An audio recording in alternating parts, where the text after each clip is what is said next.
आषाढी एकादशीच्या पावन पर्वानिमित्त पैठण विधानसभा मतदारसंघाचे आमदार विलास भुमरे यांनी सपत्नी श्री क्षेत्र पैठण येथे संत एकनाथ महाराजांच्या समाधीचे दर्शन घेऊन विधिवत पूजन केले।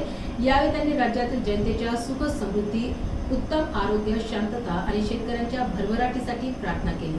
मंदिर परिसरात उपस्थित भाविकांशी संवाद साधत त्यांनी सर्व भाविकांना आषाढी एकादशीच्या शुभेच्छा दिल्या। याप्रसंगी मंदिर संस्थानचे पदाधिकारी, स्थानिक मान्यवर, शिवसैनिक व भाविक मोठ्या संख्येने उपस्थित होते।